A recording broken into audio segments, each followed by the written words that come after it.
Bonjour Isabelle, je ressens beaucoup de joie de te retrouver pour ce moment de partage. Bonjour Nicolas, ça me fait plaisir de te retrouver aujourd'hui pour parler de cette période qui s'ouvre à nous. Dis-moi, pourquoi as-tu choisi la date du 8 août Eh 2024? ben, je me suis laissé interpeller par cette date qui est le huitième jour du huitième mois d'une année 8, dans un moment de questionnement sur la période que nous traversons. Et cette date m'est apparue comme une évidence à étudier par rapport à cette période. Oui, du coup, je me suis penchée sur cette date suite à ton invitation. Et il se trouve que cette période est effectivement très parlante, à la fois sur le plan astrologique et sur le plan énergético-spirituel. C'est en effet une date qui réunit un trio d'arcane 8, la justice, avec toute l'exigence que cela demande sur les trois plans. Le Ce, corps, l'âme, l'esprit. exactement, hein, ce trio, il crée une ambiance qui suscite de la vigilance, parce que cette justice, elle nous demande de grandir et de faire preuve d'une plus grande maturité. Finalement, quand je choisis de répondre à cette demande de ce trio de justice, ça implique de renoncer au confort d'une certaine insouciance pour faire la preuve de mon sens des responsabilités et de m'assumer avec une plus grande autonomie. La justice, c'est un arcane qui nous pousse dans une situation inconfortable avec l'intention de nous contraindre à mobiliser, à mettre en œuvre nos ressources. Et voilà, c'est vraiment un arcane qui nous pousse à grandir. Eh bien, si je peux me permettre, j'aimerais rebondir sur ce que tu viens de dire parce que quand j'ai regardé la carte du ciel du 8 août à 8h08 le matin, j'ai remarqué trois groupes d'aspects majeurs qui, à mon sens, reflètent bien ce dont tu viens de parler. Il y a un premier groupe avec une pyramide tremplin, avec la Lune qui représente notre créativité, notre intuition, et qui vient précisément à ce moment-là nous faire entrer en harmonie avec une configuration entre Neptune, Uranus et Pluton, qui nous invite depuis un bon moment, hein, ça fera un bon moment qu'elle sera déjà là, cette configuration, à nous placer en réception des aspects les plus élevés de notre existence, dont ils sont la représentation. Il y a une deuxième configuration avec un challenge posé par des carrés et des oppositions qui nous invitent fortement à remettre au diapason notre façon d'être, notre façon d'exister, notre façon de nous incarner dans notre quotidien, mais surtout dans la perspective de trouver une nouvelle façon d'être et de fonctionner sur Terre. Et enfin, il y a un troisième groupe d'aspects qui vient comme soutenir avec une très belle configuration qui nous dit, en gros, ayez confiance en vous, ayez confiance en ce que vous êtes et surtout d'avoir confiance en ce que nous pouvons devenir.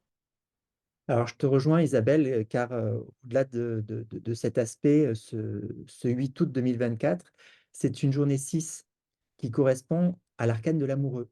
L'amoureux qui est l'arcane du libre arbitre.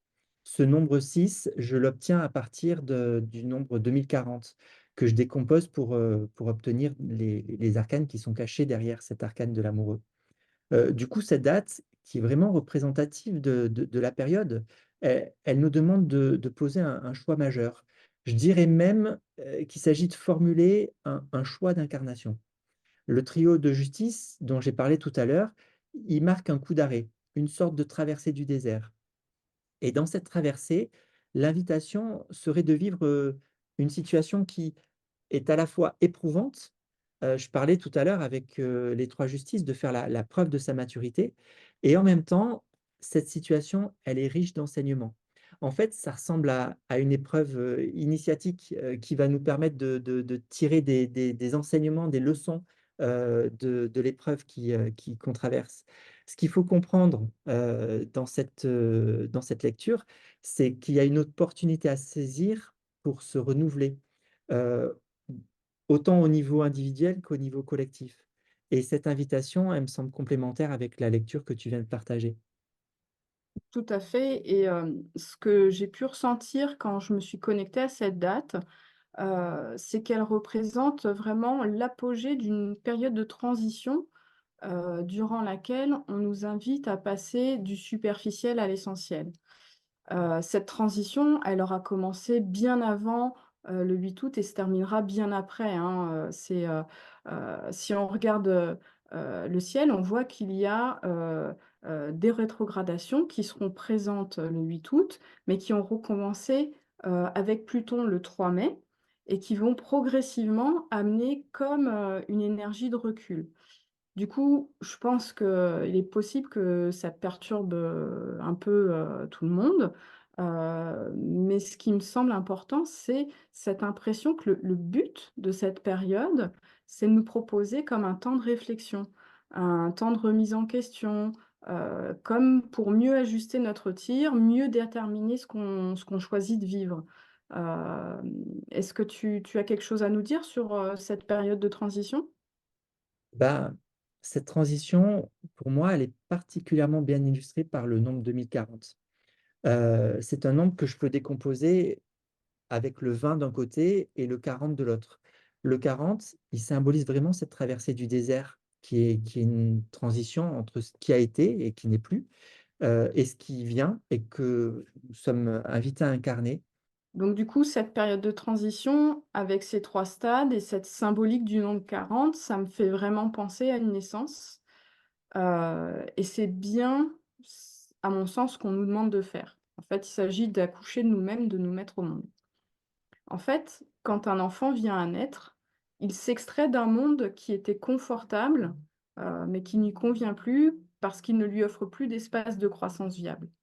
À présent, il est obligé de passer par un canal étroit qui va l'obliger à se contorsionner, à pousser, à faire preuve de force, d'endurance, de volonté, pour pouvoir naître à un nouvel espace complètement inconnu, mais tellement plus vaste et dans lequel il sera à même de se réaliser pleinement.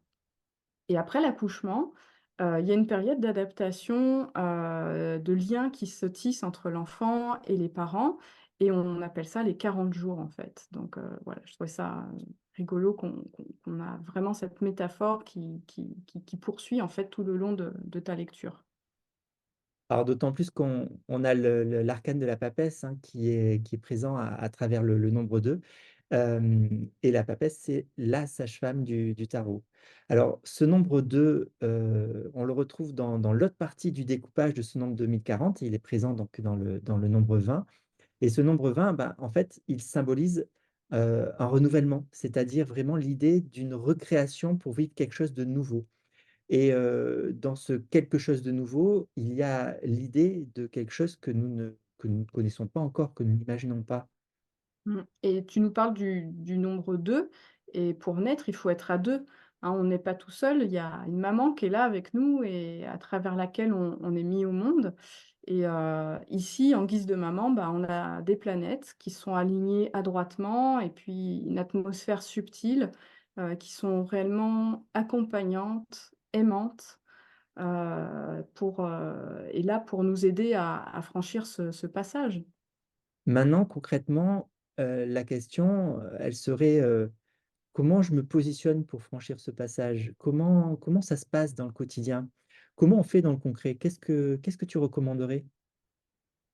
Bah, je pense il s'agit vraiment de choisir, celui ou celle qu'on est, NAIT et de renaître à nous-mêmes pour la rentrée 2024.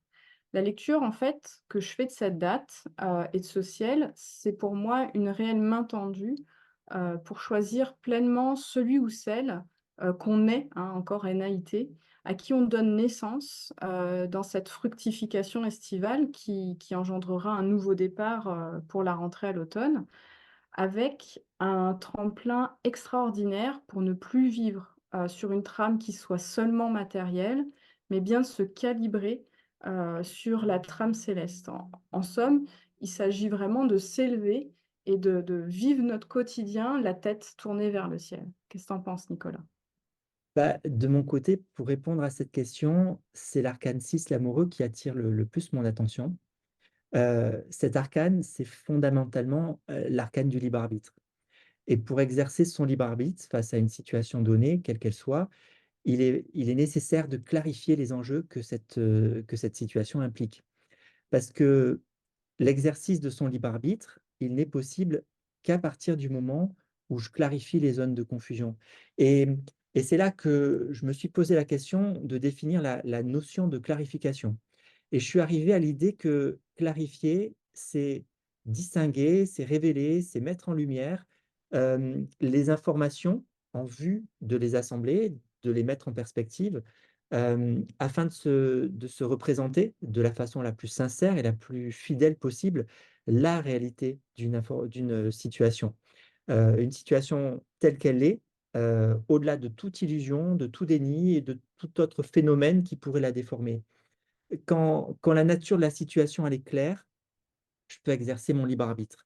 C'est-à-dire, réaliser un choix en toute connaissance de cause. Un choix que la justice ensuite me demande, bien entendu d'assumer. Donc en pratique, il va vraiment falloir accepter la transformation, faire le deuil de l'ancien pour pouvoir créer le nouveau. Bon, c'est un petit peu des étapes qui sont toujours les mêmes, mais je pense qu'il reste utile de se rappeler qu'il s'agit toujours de choisir en conscience, de ne pas s'arrêter là où on en est en pensant être arrivé et de perpétuellement, se remettre en route pour continuer d'évoluer. Et ça me fait penser à Pluton qui est entré en Verseau en début d'année comme pour nous donner en fait un avant-goût des élans porteurs et enivrants qui nous attendent dans les prochaines années. Hem et là, il opère une période de retrait, comme pour, nous inviter à nous poser avant de continuer notre route, comme pour prendre le temps de choisir, sur quel pied danser. Et pour moi, ça coïncide, complètement avec ce que tu viens de dire, avec la triple justice qui est aussi venue nous interroger. Si on résume l'invitation, bah, finalement, il s'agirait d'accueillir cette période comme, une opportunité de se prendre en charge. C'est-à-dire se poser la question au quotidien: «Qu'est-ce que je peux faire aujourd'hui pour réaliser par moi-même quelque chose de constructif pour moi, comme pour mon entourage ou, plus généralement pour mon environnement?» Oui, tout en y amenant la conscience la plus lumineuse, la plus aimante et la plus joyeuse qui soit. Il s'agit vraiment, je pense, d'exprimer cette part magnifique qui est en nous et qu'on garde habituellement sous le silence. Et pour moi, tout est aligné pour qu'on puisse le faire. Finalement, ce que tu nous dis Isabelle là, c'est, révèle-toi. Oui et le ciel nous tend la main pour ça. Merci, Isabelle pour ce beau moment de partage. Et merci Nicolas, ça a été un échange encore et toujours très enrichissant. Eh ben, j'espère qu'on aura l'occasion de renouveler cette expérience. À bientôt Avec Isabelle. À bientôt Nicolas.